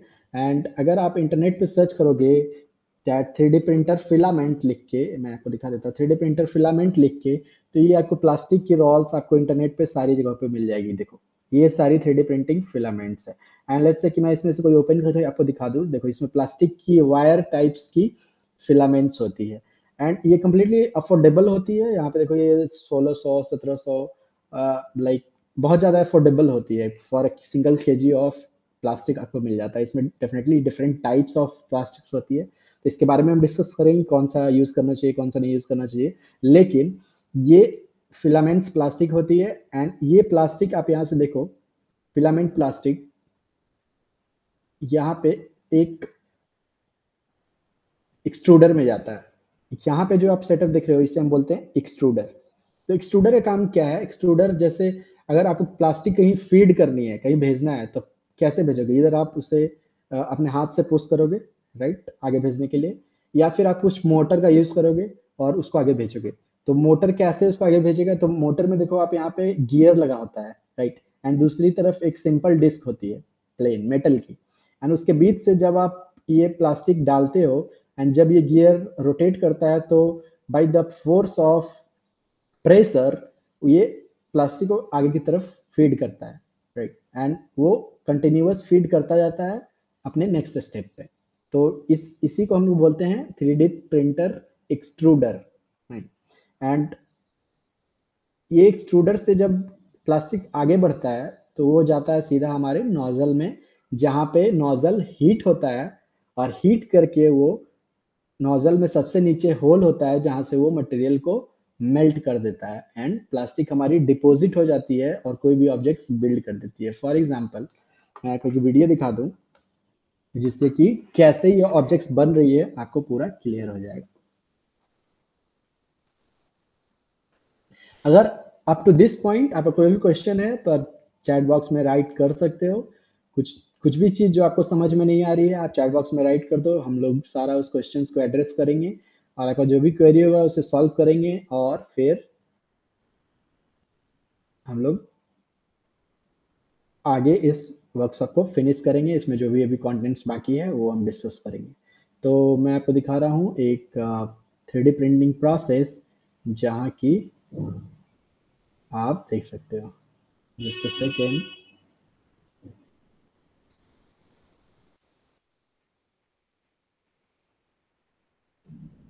ये देखो इस 3D प्रिंटर में अभी जो प्रिंटर है वो क्या कर रहा है, नोजल से मटेरियल निकाल रहा है and slowly layer by layer objects को बिल्डअप कर रहा है। तो ये सारी चीजें कंप्यूटर से कंट्रोल होती है, लेकिन जो बेसिक प्रिंसिपल है, मटेरियल जो है हम फीड करते हैं इस फिलामेंट के थ्रू, इस एक्सट्रूडर के थ्रू, और यहाँ नोजल से वो नीचे निकल के पार्ट्स को बाय लेयर बिल्ड करता है, क्रिएट करता है। Okay, so any questions guys, let me know in the chat box. Okay, so now simple है, extruder pushes filament through hot end, right, nozzle deposited plastic onto the build plate and ये nozzle definitely move करता है hair and there. वो कैसे control होता है? Through Motors, right, through Motors and through micro controller. एक computer के जैसे ही काम करता है। इसमें कंप्यूटर, छोटा कंप्यूटर होता है, ब्रेन होता है इसका, like we use our mobile phones. आपने उसमें सुना होगा Snapdragon processor and something like that. तो आपका मोबाइल फोन भी एक छोटा कंप्यूटर है। In the similar manner 3D printer में भी इसका आपको खुद का प्रोसेसर होता है, बोर्ड होता है, जहाँ से ये सारा इंफॉर्मेशन कंट्रोल होता है, जितने भी हार्डवेयर से वो कंट्रोल होती है एंड हम लेयर बाय लेयर ऑब्जेक्ट को बिल्ड करते हैं। Very simple. नाउ हम लोग आते हैं नेक्स्ट चीज के ऊपर, जो कि है कि जब हम ऑब्जेक्ट्स को प्रिंट करते हैं, 3D प्रिंट। तो डेफिनेटली जब हम किसी भी चीज़ को, जैसे लेट्स से कि आप cake he layer by layer या फिर ब्रेड्स को आप लेयर बाय लेयर स्टैक करते हो, तो सारी लेयर्स विजिबल होती है, राइट? आप layer line you can notice, right? आप ब्रेड को अलग-अलग कर सकते हो, आप नोटिस कर सकते हो लेयर को। इन द सिमिलर मैनर अगर आप यहाँ पे देखो, तो लेयर लाइन्स विजिबल होती है, एंड विजिबल होती है, और आपको you can control the layer height also. आप यहाँ पे देखो लेयर हाइट्स आर चेंजिंग। अगर हम लेयर हाइट ज़्यादा रखेंगे तो लेयर्स ज़्यादा विजिबल होगी, अगर हम लेयर हाइट कम रखेंगे तो लेयर्स कम विजिबल होगी, और ऑब्जेक्ट्स भी ज़्यादा फाइन बिल्ड क्वालिटी की होगी। तो ये चीज़ें हैं। एंड देन ऑल्सो कि स्पीड स्पीड कितना रखेंगे। अगर हम फास्ट प्रिंटिंग करेंगे तो सी, थ्री डी प्रिंटिंग जो है, एफडीएम थ्री डी प्रिंटिंग की जब हम बात कर रहे हैं, प्लास्टिक मेल्ट करके ऑब्जेक्ट्स बनाने वाली थ्री डी प्रिंटिंग की बात कर रहे हैं, तो हमारा स्पीड का एक लिमिट है। We can not go up to that, right? उससे ज़्यादा हम स्पीड को नहीं बढ़ा सकते हैं। तो स्पीड का डेफिनेट लिमिट है, और जब भी आप कोई भी मशीन परचेज करते हो थ्री डी प्रिंटर्स, तो आपको स्पीड का पूरा इंस्ट्रक्शन प्रोवाइड किया जाता है। अगर आप उस स्पीड से ज़्यादा थ्री डी प्रिंट करोगे तो आपका ऑब्जेक्ट जो भी आप क्रिएट कर रहे हो वो अच्छे से नहीं बनेगा, बिकॉज़ जो मेल्टिंग कैपेसिटी है आपके नोजल का, प्लास्टिक को मेल्ट करने का, वो उसका स्पीड लिमिटेड होता है। अगर आप कितना भी स्पीड में अपने नोजल को मूव करो, लेकिन अगर मटेरियल प्लास्टिक जो है उस स्पीड से मेल्ट नहीं हो रहा है, तो ऑब्जेक्ट्स की क्वालिटी अच्छी नहीं होगी, वो उसका उसका जो फाइनल शेप है, साइज है, वो सही नहीं होगा। तो इसके बीच में एक कंट्रोल रखना पड़ता है, एक सिंक रखना पड़ता है, ये इंपॉर्टेंट है। Now let's talk about the next thing. और वाई, मैंने बात कर रहा था कि एरोस्पेस में जो हम थ्री डी प्रिंटेड पार्ट्स बनाते हैं वो लाइट वेट होती है। कैसे लाइट वेट होती है?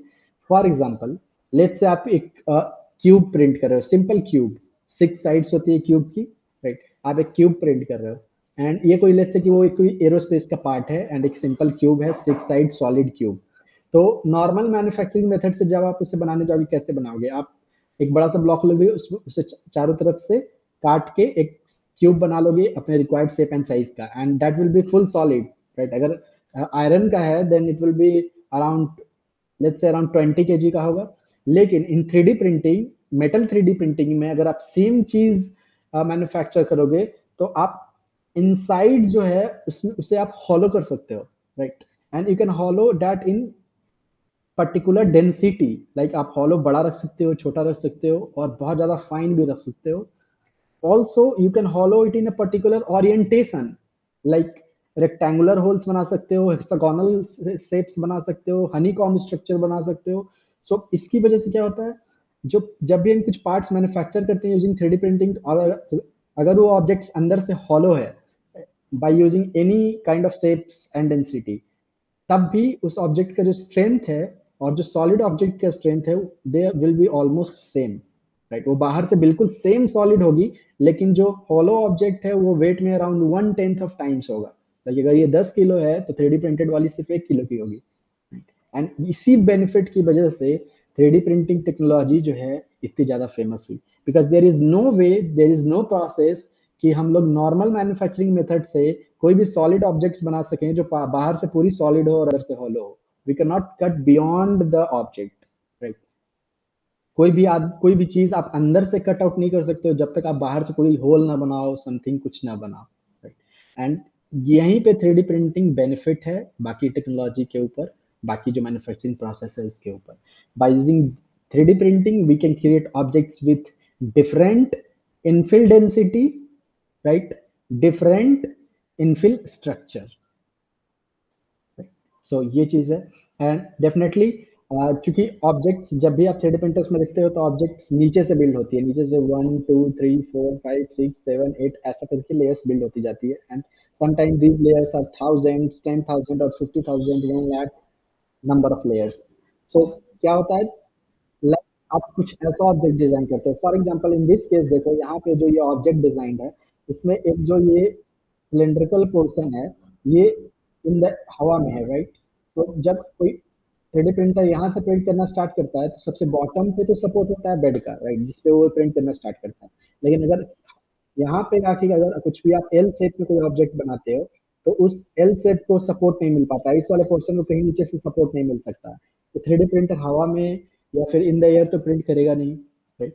सो इन दैट केस आपको कुछ 3D printed overhang structure design करना पड़ता है, एंड ये आपको मैनुअली नहीं करना होता है, ये आपको ड्यूरिंग द डिजाइन प्रोसेस नहीं करना होता है, ये करना होता है with in the slicing process. जब आप अपने डिजाइन को 3D प्रिंटर में प्रिंट करने वाले होते हैं, उसके पहले बीच में एक आपको 3D प्रिंटर स्लाइसर यूज करना होता है, जहाँ पे आप आपका जो भी फाइल्स है, digital file, 3D design file, उसको आप जी कोड्स में कन्वर्ट करते हो, जिस जो जो कि लैंग्वेज 3D प्रिंटिंग के लिए, 3D प्रिंटर के लिए एक्सेसिबल होता है।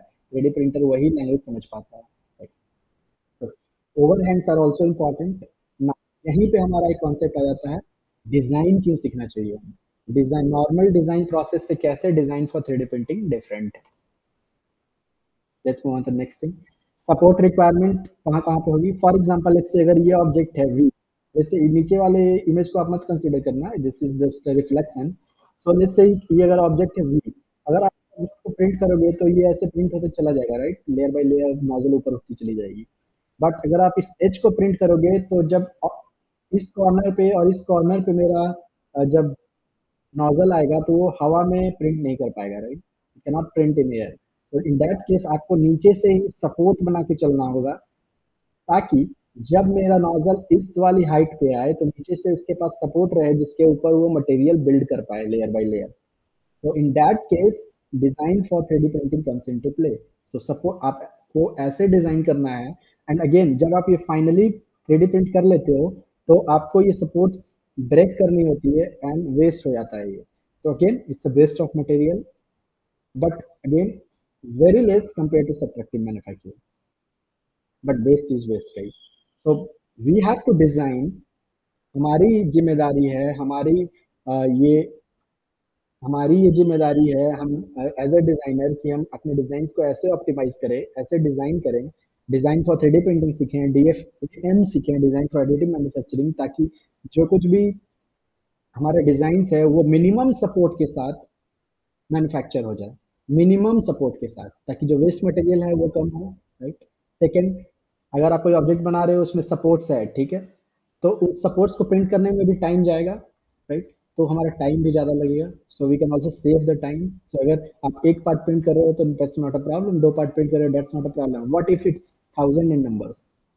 इन दैट केस अगर हम एक पार्ट में 10 मिनट्स भी सेव कर पा रहे हैं तो we can save a very good amount of time, right? So it's important कि एज ए डिजाइनर हमारी जिम्मेदारी की डिजाइन ऐसा हो जहाँ पे requirement of support should be minimal, और if possible make it zero. तो ये चीज है। नेक्स्ट हम आ जाते हैं प्रोसेस। प्रोसेस क्या होता है 3D प्रिंटिंग का? सो जैसे कि मैंने सिंपल बोला, डायरेक्टली आप इसको 3D प्रिंटर में नहीं भेज सकते हो, इसमें सर्टेन स्टेप्स है जो आपको फॉलो करना होगा। स्टेप क्या है? सबसे पहले आप डिजाइन बनाते हो जिसे हम बोलते हैं CAD file, CAD model, right? Computer aided design model और डिजिटल मॉडल, आप जो कुछ भी बोलो इसे 3D मॉडल और कुछ भी आप बोल सकते हो, but the digital file that you can see only in computer is called CAD model. सबसे पहले आप CAD model, accurate CAD model as per DFA, design for additive manufacturing, आप डिजाइन करते हो, रिक्वायरमेंट को समझ के आपकी रेडी हो जाती है, राइट? देन उस कैड फाइल को आप इंपोर्ट करते हो, कहाँ पे? कहाँ पे इंपोर्ट करते हो? स्लाइसर सॉफ्टवेयर में। इस स्लाइसर सॉफ्टवेयर, जो ग्रीन कलर का चीज देख रहे हो आप, इसे स्लाइसर सॉफ्टवेयर बोलते हैं। तो एक स्लाइसर सॉफ्टवेयर बीच में होता है, एंड ये सॉफ्टवेयर भी फ्रीली अवेलेबल होता है, इंटरनेट पे अवेलेबल है, बहुत सारी ओपन सोर्स सॉफ्टवेयर है। सो if you don't know open source, मैं बता दूं कि ओपन सोर्स ऐसा सॉफ्टवेयर होता है जिसको यूज करने में कुछ भी पैसा नहीं लगता है। फॉर एग्जांपल, हम लोग सभी लोगों ने वीएलसी नाम का मीडिया प्लेयर अपने मोबाइल्स पे या कंप्यूटर पे कभी ना कभी इंस्टॉल किया था, तो that was open source software, आप इसे फ्रीली यूज कर सकते हो, यूज करने में कोई पैसा नहीं लगता है। वेयर एज अगर आप नेटफ्लिक्स इंस्टॉल करना चाहो, यूज करना चाहो, तो इट्स नॉट ओपन सोर्स, आपको इसका मंथली सब्सक्रिप्शन फी देना होगा। सो बहुत सारा ओपन सोर्स सॉफ्टवेयर है, स्लाइसर सॉफ्टवेयर अवेलेबल है, जो कि डिफरेंट कंपनीज प्रोवाइड करती है, and in most of the times ये प्रोबेबिलिटी है कि आप जिस भी कंपनी का 3D प्रिंटर ले रहे हो, आपको वो कंपनी अपनी वेबसाइट से ये सॉफ्टवेयर प्रोवाइड कर देगी, आप इजिली डाउनलोड कर सकते हो, एंड उसमें आप अपनी कैड मॉडल फाइल को लेके आते हो, राइट? लेके आते हो मतलब आपको बहुत सारी सेटिंग्स करनी होती है। ये चीज़ें मैं आपको दिखाने वाला हूँ कैसे उन सेटिंग्स को करते हैं। एंड देन आप उस स्लाइसर सॉफ्टवेयर में सारी सेटिंग्स अप्लाई करने के बाद जब आप एंटर करते हो तो एक जी कोड बन जाता है, मतलब एक अलग टाइप की फाइल टाइप बन जाती है। For example dot PDF file type होता है, डॉट जेपीजी इमेज टाइप का फाइल होता है, right, dot dot doc MS word की फाइल होती है। उसी तरीके से आप डॉट जी कोड एक फाइल टाइप होती है जो स्लाइसर सॉफ्टवेयर बनाता है।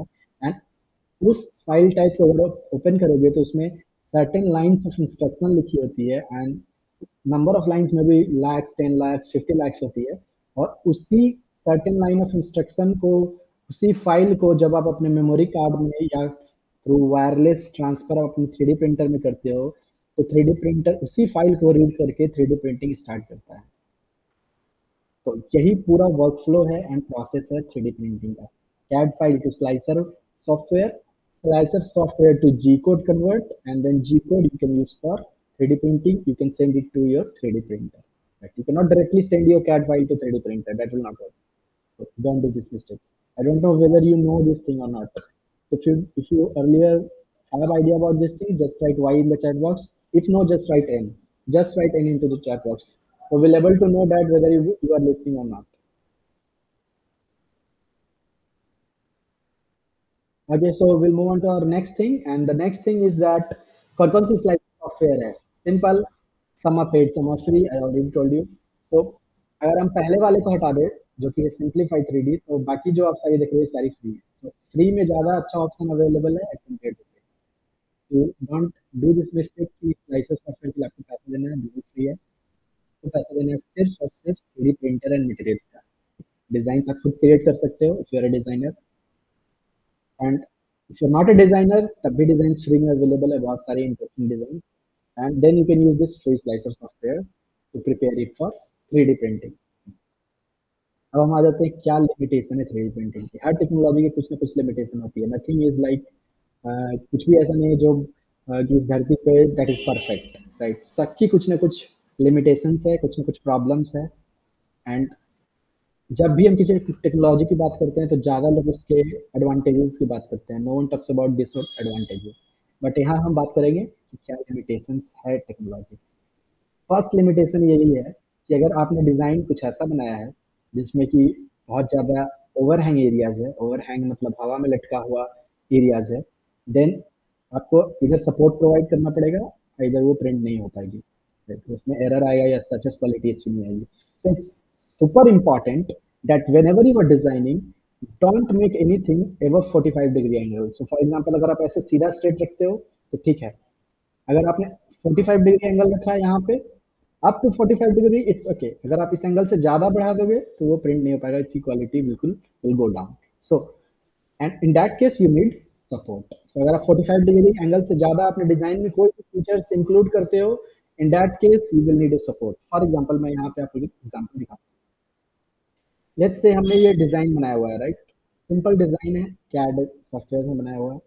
May be it's simple for me but could be difficult for you. But जो भी है, मतलब अगर ये आप डिजाइन को देखो, एंड अगर हम इस डिजाइन को सबसे पहले जो कैड फाइल है इसका निकाल लेते हैं। कैड फाइल को लेट्स से हम निकाल लेते हैं from here, right click, save as mesh. तो एसटीएल फाइल ही इसका कैड फाइल है। इसको निकाल लेते हैं, अपने डेस्कटॉप पे सेव कर लेते हैं। इस ये कैड सॉफ्टवेयर है, इसके थ्रू इसका राइट कुछ भी कर देते हैं sample, right, and will save it on desktop पे। हम इसे सेव कर लेते हैं with the name sample.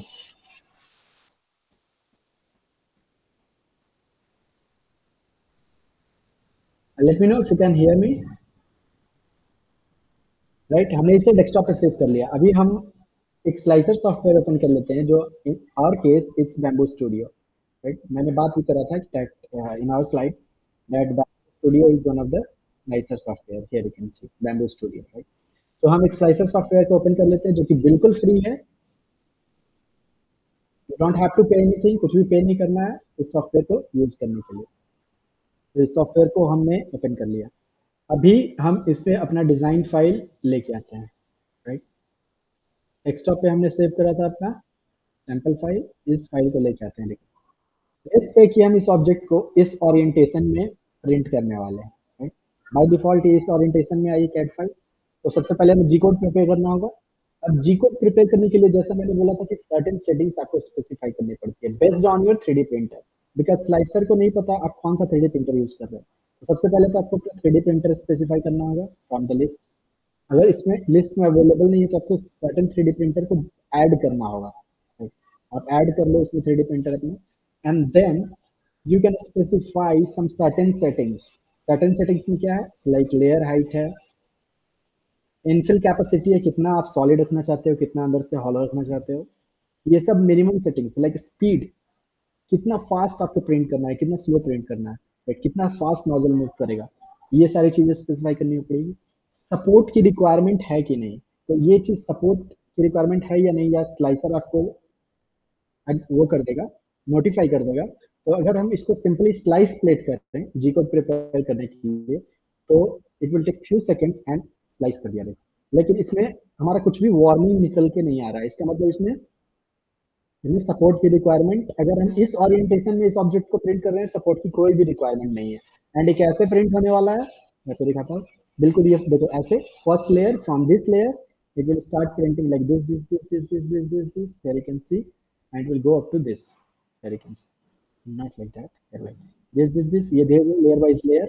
And क्योंकि हमने अंदर में 15% इनफिल रखा है, इसलिए दिख रहा है आप यहाँ पे 15% हॉलो है पूरा object. Only these are the solid lines जो कि nozzle build करने वाला है, and then it will start making like this, and it will go like this, and will finish the object. Right. So this is the thing. Let's change the orientation. अगर मैं इसको lay down कर दूं like this, देखो मैंने इसका orientation को change कर दिया। अभी इसमें ये वाला जो फेस है आप देख पा रहे हो, ये वाला, ये पूरा ओवरहैंग हो गया, राइट? इसके नीचे से कुछ भी सपोर्ट नहीं है। अभी मैं अगर इसे स्लाइस प्लेट करूं, तो देखो अभी तो ये ऐसे प्रिंट करके आएगा, लेकिन जैसे ही ये यहाँ पे पहुंचेगा, ये वाला लेयर जो बन रहा है, ब्लू कलर का जो लेयर देख रहे हो, ये पूरा लेयर इन द एयर बन रहा है, राइट? जो कि पॉसिबल नहीं है। पॉसिबल है भी तो इसकी क्वालिटी बहुत खराब हो जाएगी, बहुत ज्यादा वर्स्ट क्वालिटी की हो जाएगी। इसके लिए हम क्या करेंगे, हम बैक वापस जाएंगे अपने स्लाइसर सपोर्ट ऑप्शन में, और यहाँ पे हम इनेबल सपोर्ट कर देंगे, नॉर्मल सपोर्ट को इनेबल कर देंगे। Now if will slice it, slicer automatically support बना लेगा। देखो स्लाइसर ने ऑटोमेटिकली सपोर्ट अप्लाई कर दिया, ये इंटेलिजेंट सॉफ्टवेयर है, 2025 में है हम लोग। तो ये देखो ये पूरा सपोर्ट नीचे से पहले से प्रिंट हो गया है, ताकि जब इस लेयर पे ये ऑब्जेक्ट पहुंचे तो आसानी से सपोर्ट्स को बिल्ड कर पाए, एंड आसानी से वो ब्रिज कर पाए जो गैप है उसको। तो ये फायदा है हमारा विथ सपोर्ट्स। अगर हम लोग 3D प्रिंटिंग करते हैं तो सरफेस क्वालिटी हमेशा इंप्रूव्ड रहेगी, एंड प्रिंट फेलियर नहीं होने वाला है, राइट? सो ये आप हमेशा ख्याल रखना। एंड जब आपका ये फाइल रेडी है, आपको सिंपली यहाँ से एक्सपोर्ट कर देना है। एंड जब आप एक्सपोर्ट करोगे स्लाइस फाइल को, तो वो किस फाइल फॉर्मेट में एक्सपोर्ट होगी, G code, right? If you click where you can see dot G code file type, तो ये जी कोड फाइल टाइप में आप डेस्कटॉप पे इसे सेव कर सकते हो। And then you can take that file and insert it to your 3D printer, and you can start 3D printing. Very simple 3D. So lots of videos हमारे YouTube channel पे आप जाके checkout कर सकते हो ऑब्जेक्ट्स को 3D print करते हुए, एंड बहुत सारी ट्यूटोरियल्स भी अवेलेबल है जो कि आपको हेल्प आउट कर सकती है इस टेक्नोलॉजी को सीखने में। Hello, yes. So now will move back to our कि हमें ओवरहैंग्स की जरूरत, अगर ओवरहैंग्स को मिनिमाइज करना चाहिए, अवॉइड करना चाहिए अपने design process. Now next thing is कि होल्स, जब आप होल्स बनाते हो 3D प्रिंटर में, तो दैट अगर आप उसे 3D प्रिंट करते हो, सर्कुलर प्रिंट नहीं होती है पूरी, right? अगर सर वो थोड़ी सी ऊपर से फ्लैट प्रिंट हो जाती है, इट्स बिकॉज ऑफ कि जो नोजल है वो मेल्ट करके ऑब्जेक्ट्स बना रहा है। तो अगर होल के एकदम टॉप पे वो जब नोजल पहुंचेगा, तो automatically nozzle will detect single point of contact, right? उसी की वजह से ये प्रॉब्लम होती है। तो उस केस में आपको क्या करना है, सिंपल ट्रिक है, जब भी आप अपना डिजाइन बना रहे हो और ये पैटर्न ओरिएंटेशन इस ओरिएंटेशन में अगर प्रिंट होने वाला है, तो अपने होल को थोड़ा सा ऊपर से कॉनिकल बना दो, ताकि उसकी क्वालिटी फुल इंप्रूव हो जाएगी, and that is not going to affect the function of this feature as well. आप होल के फीचर को एग्जैक्टली सिमिलर मैनर में यूज कर पाओगे जैसे आप पहले यूज कर सकते थे। but with improved quality. So ये important है. So these are some of the things that we should take care of. And then breezing, always कोशिश करो कि with in one feature and the second feature बहुत ज़्यादा gap नहीं होनी चाहिए, otherwise material start, where you can see the material will start breathing, but it will not, it will hang out right like this. So it's important कि breathing gap जो है आप optimized रखो अपनी 3D printer में, एक certain limit ये रखो. And I will recommend कि आपका कुछ भी डिजाइन है, let's say कि हमारा मेरा कुछ डिजाइन है, तो उस दो फीचर्स के बीच में more than 10 millimeters gap नहीं होना चाहिए. अगर वो 10 millimeter gap से ज़्यादा है, then you will start seeing a material, hanging of material like this. So these are the things you should always take care while designing your objects for 3D printing. Now, the next thing है thermal expansion and tolerance. So ये हमेशा consideration में रखना है, because हम लोग यहाँ पे क्या कर रहे हैं? We are building objects by heating the object and then solidifying it uh, through the normal temperature, through the room temperature, right? So in that case क्या होता है, जब किसी भी मटेरियल को आप हीट देते हो तो वो एक्सपैंड होता है and then it will contract, right? तो इट विल श्रिंक. सो कुछ भी आप डिजाइन बना रहे हो, आपको हमेशा अपने 3D प्रिंटर और मटेरियल के अकॉर्डिंग जो श्रिंकेज टॉलरेंस है उसको पहले से ही डिसाइड कर लेना है, पहले से ही अपने ऑब्जेक्ट में ऐड कर लेना है.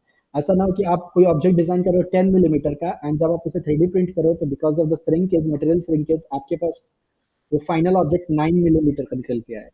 तो in that case that will not be useful for you.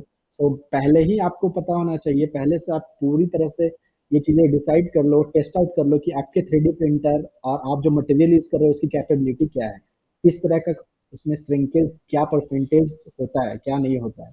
तो ये सारी चीजें आपको पता होनी चाहिए. And for that you can use tools like vernier caliper, measurement scale, and the things like that. Apart from this, there are certain test models available on the internet for free. You can check out कर सकते हो. Then हमारा आ जाता है thermal expansion की वजह से, यहाँ पे मैंने एक इमेज लगाई है, देखो किस तरह से डिफरेंस आता है. लाइक जो ऑब्जेक्ट है वो डिस्टॉर्ट हो जाती है, क्वालिटी सही नहीं होती है, और ये चीजें आप बिल्कुल जो प्रिंटेड ऑब्जेक्ट है उसके सरफेस पे नोटिस कर सकते हो. तो ये सारी चीजें आपको अवॉइड करनी है, राइट? नाउ अब हम आते हैं मटेरियल कौन कौन से अवेलेबल है 3D प्रिंटिंग में. सो बहुत सारा मटेरियल ऑप्शन अवेलेबल है. ऑन कंज्यूमर लेवल जो सबसे कॉमन मटेरियल अवेलेबल है वो है PLA. PLA one of the easiest material to print, easiest to use, less shrinkage and warpage tendency, uh, eco-friendly. So these are the things, and ये material also affordable. Like you can buy it for up to 1500 rupees per kg, good quality material anywhere in India. Right. So you can आप buy कर सकते हो Amazon पे, Flipkart पे easily मिल जाती है. In fact कुछ direct vendors भी है. So if you want to get into this industry, into 3D printing, into additive manufacturing, आप करो. और मैं आपको लिंक शेयर कर दूंगा कुछ वेंडर्स के नंबर्स जिनसे आप कॉन्टेक्ट करके बहुत अफोर्डेबल प्राइसेस में मटेरियल्स ऑर्डर कर सकते हो. तो ये है एक material, PLA material, and this is also known as polylactic acid. The full form of PLA is polylactic acid. तो इसे कैरेक्टरिस्टिक्स आप यहाँ पे चेकआउट कर सकते हो. बायोडिग्रेडेबल है, बहुत सारा कलर ऑप्शंस अवेलेबल होता है, इजी टू प्रिंट है, ब्रिटल मटेरियल है, but poor in mechanical properties. You can not create something functional from this material. For example you can create up to something that you can use it as a prototype, लेकिन अगर आप कुछ ऐसा बनाना चाहते हो जो certain practical environment conditions में apply हो सके, that is not possible. Let's say if I want to make a brake handle, bicycle brake handle using the PLA, it's not a good choice, it will break, right? But if I want to make some enclosure for lights on our bike, or let's say some handle grip using this material, that's good, वो हम कर सकते हैं. Because in that case the force is not good important characteristics there, right? But in case of brake, the force is applied all the time, and a huge force is applied.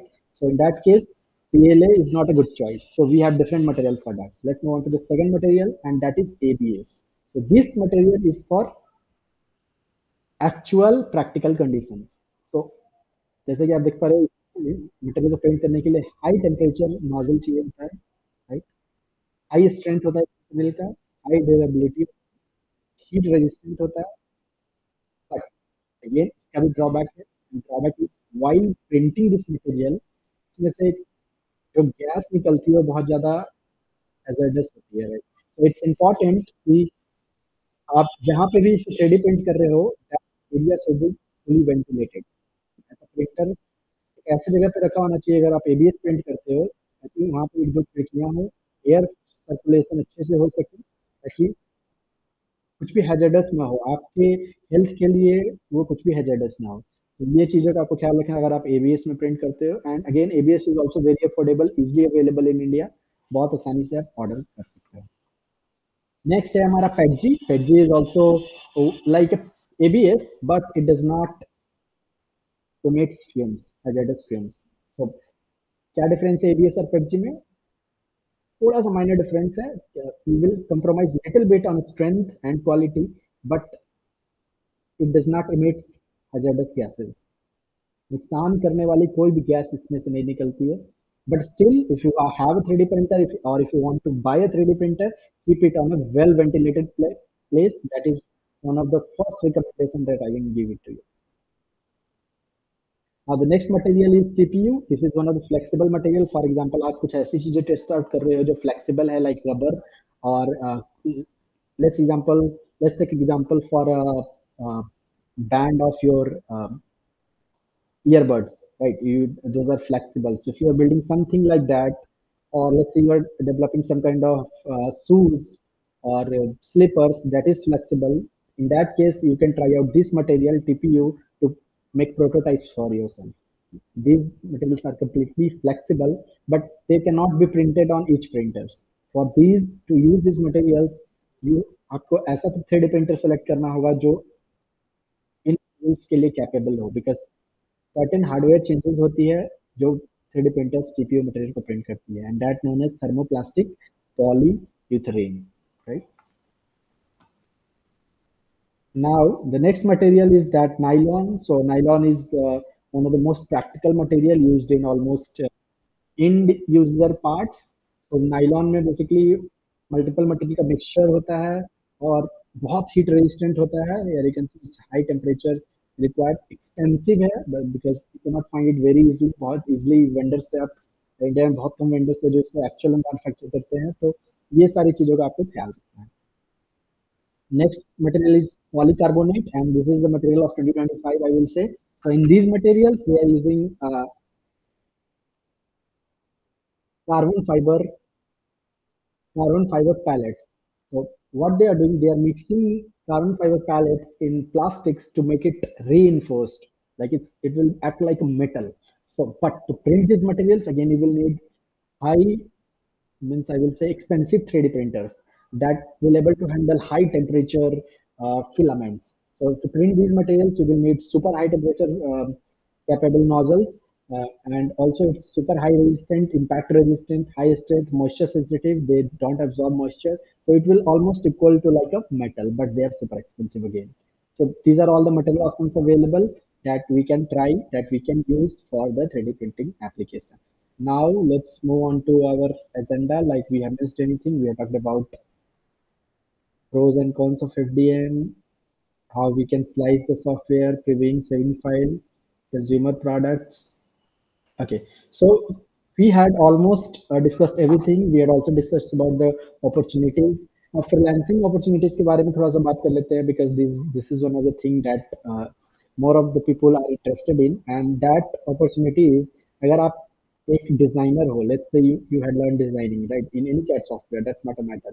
So if you had learned designing, now the next thing is that whenever you will start giving your skill, design skill as a service to other clients, to any clients, तो उस time पे क्या होता है, कुछ clients ऐसे होते हैं जिन्हें ये डिजाइन्स फुली ऐसे चाहिए होती है जो वर्क करे, not because whatever you are designing, बहुत ज़्यादा पॉसिबिलिटी है कि वो सॉफ्टवेयर में is okay, right, but when you will make it और manufacture it, it will not work.